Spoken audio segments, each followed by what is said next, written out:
Hello, hi, namaste, and welcome to the Athenaeum, an abode for English. Hello, students. Here once again, I'm with you to discuss the rest part of the poem, The Road Not Taken, written by Robert Frost. So, before going to the second part, let us recap the first part that we have read in the first video. So we saw that the poet Robert Frost had started his journey to somewhere, and suddenly he found the main road is diverged into two roads. So he got confused and he stood there for a long period of time to decide which road he should choose for his journey. After thinking a lot, he chose the second one, or he chose the other road, because the road was grassy and the road had not been used by many, means it wanted wear. And when he started his journey on the second road, after going some way, he found that the second road was also similar to the first road. There was not a huge difference between the two. Okay तो चलो poem पे चलते हैं. Third stanza. And both that morning equally lay in leaves no step had trodden black. Oh, I kept the fast for another day, yet knowing how way leads unto way. I doubted if I should ever come back. So ये जो stanza है, इसमें poet क्या बता रहे हैं? Both that morning equally ले. Both, ये बोथ का मतलब क्या है ना? दोनों. दोनों कौन क्या है ना? दो road, both the roads. That morning, उसी सुबह. इक्वली ले, इक्वली ले का मतलब क्या है ना? लुक्ड सेम, अपीयर्ड सेम, मतलब दोनों एक जैसा दिख रहे थे. दोनों रोड एक जैसा दिख रहे थे, दोनों में कोई ज्यादा अंतर नहीं था. In leaves no step had trodden black. In leaves, पत्तों पे. नो स्टेप, किसी का भी पैर. हार्ड ट्रोडन ब्लैक, तो किसी की पैर की वजह से जो पत्ते थे, जो पत्ते गिरे हुए थे पेड़ से, रास्ते के ऊपर गिरे हुए थे, वो खराब नहीं हुए थे. Means leaves not got damage due to footstep. जो फुटस्टेप की वजह से जो लिव्स थे वो डैमेज नहीं हुए थे. In leaves no step had trodden black, मतलब तब तक शायद किसी का भी पैर लीव्स के ऊपर नहीं पड़ा था. Oh I kept the first for another day. तो in the second stanza we saw that the poet had chosen the second road for his journey. That is why indirectly we can say the first road had been kept for another day. So here he said, oh, this is a exclamation. Okay, I kept the first for another day. First means the first road. Okay, तो उन्होंने क्या किया? जो पहला road था उन्होंने choose किया था सेकेंड वाला, राइट. तो उन्होंने फर्स्ट रोड को क्या किया? तो उन्होंने बोला कि he chose the first second one and kept the first road, कि और कभी दोबारा चांस मिला तो मैं फर्स्ट रोड पे जाऊंगा, अभी मुझे सेकेंड रोड पे जाना है, मैं सेकेंड रोड को चूज करता हूं.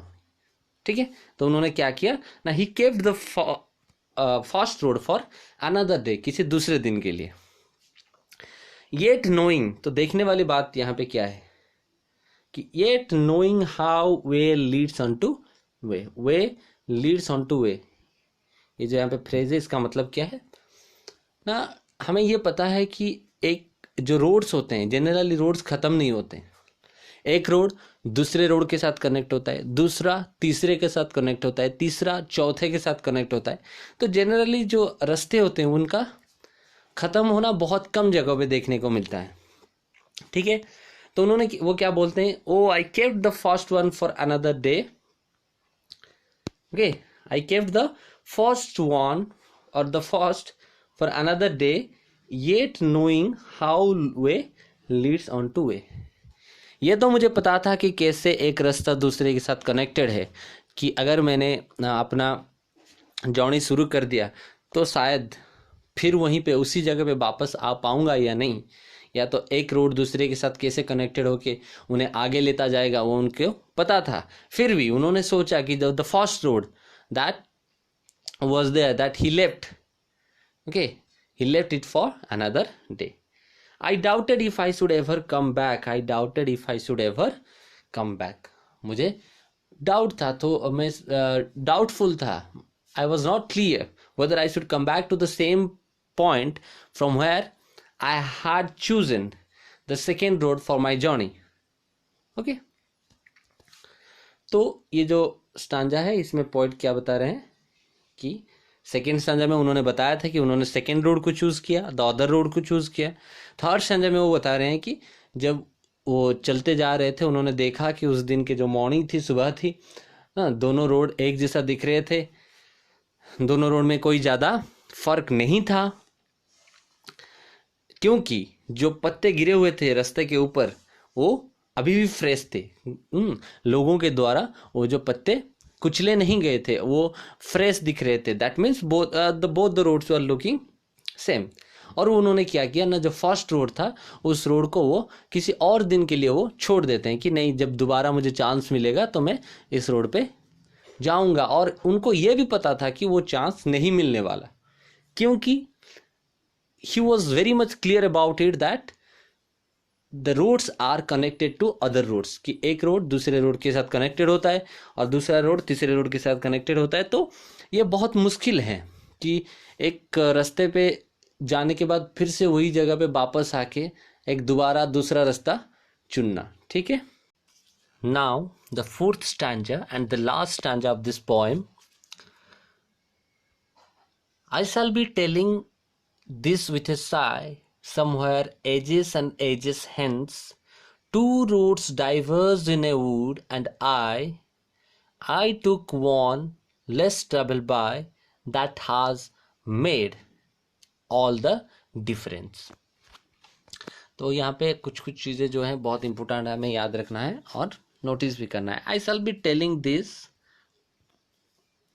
With a sigh. Somewhere ages and ages hence, two roads diverged in a wood. ये लाइन तो रिपीट हुआ है. And I took the one less traveled by. ये भी बता रहे हैं क्या किया था उन्होंने. And that has made all the difference. That has made all the difference. ठीक है. I shall be telling this with yes. I shall be telling मतलब मैं फ्यूचर में बोल रहा हूँ कि क्या बोल रहा हूँ ना, विथ ए साई. कैसे बोलूँगा फिर बता रहे हैं. साई मीन्स एक डीप ब्रेथ लेके, एक बहुत जोर से सांस लेके मैं ऐसे बोल रहा हूँ. क्या बोलूँगा ना, समवेयर, कभी, एजेस एंड हेजेस हेंस, सालों साल बाद, इन फ्यूचर में. ओके, बहुत इन फ्यूचर में, बहुत दिन बाद, सालों या सालों बाद, एजेस एंड एजेस हेंस, मैं फ्यूचर में बोल रहा हूँ. क्या बोलूँगा ना, विथ ए साई. कैसे बोलूँगा ना, विथ ए साई. अभी क्या बोलूँगा बता रहे हैं. Two roads diverge in a wood. दो रोड थे जो कि डाइवर्ज हुए थे एक जंगल में. And I took the one less travelled by. मैंने कौन सा चूज़ किया था ना, जो रोड बहुत कम लोगों ने चूज़ किया था, मैंने वही रोड चूज़ किया था. I choose the road that was less travelled. जिस रोड को बहुत कम लोगों ने चुना था, उसी रोड को मैंने भी चुना था. And that has made all the difference. और उसने क्या किया ना, मेरे ज़िंदगी में एक बदलाव ले आए. Made all the difference. Okay, means something which has a lot of effect on the result, जो कि तुम्हारे परिणाम पे एक बहुत ही बड़ा सा इफेक्ट डालता है. That is called made all the difference. Okay, तो पॉइंट यहाँ पे बता रहे हैं कि जब मैं फ्यूचर में चला जाऊंगा, बहुत सालों बाद एक ऐसा समय आएगा जहाँ पे ये एक टाइम आएगा जब मैं बहुत या तो एजेड हो जाऊंगा या कुछ भी हो जाऊंगा, और मेरा लाइफ मतलब एक मोड़ पे आ गया होगा. तब मैं क्या बोलूँगा कि एक ऐसा भी दिन था and I had a chance to choose two things. दो रोड में से मुझे किसी एक रोड को चुनने का मुझे मौका मिला था, पर मैंने क्या किया, मैंने सेकेंड रोड को चुना और मेरे जो चॉइस था, जो मेरा चॉइस था, मुझे लाके वो एक ऐसे मुकाम पे खड़ा कर दिया कि मैं I can say that that was a great sorry a great difference had been occurred. एक मेरे चॉइस के वजह से, मेरे जो चुना हुआ डिसीजन की वजह से आज मेरी ज़िंदगी में एक बहुत ही बड़ा बदलाव आया है। That may be your success, may be your failure. Okay, तो ये जो स्टांजा है, स्टांजा में सिर्फ इतना ही वो बता रहे हैं कि एक टाइम आएगा जब मैं अपने खुद का जो डिसीजन था, जो मैंने बहुत साल पहले लिया था, उस डिसीजन का एनालिसिस करूँगा कि मेरे डिसीजन का जो रिजल्ट था वो आज मुझे मिल रहा है, वो अच्छा भी मिल सकता है और बुरा भी मिल सकता है, but I am getting the result of my decision and that decision made a great difference in me. Clear? Thank you very much. Once again, read the chapter carefully, look the videos sincerely. If you have any doubt, you are free to ask me through the comments, but make sure that you have understood the chapter clearly. Otherwise, you can take my help at any time, at any moment. Right? So अभी time आ गया है बताने का। Like, share, comment and subscribe. Thank you very much.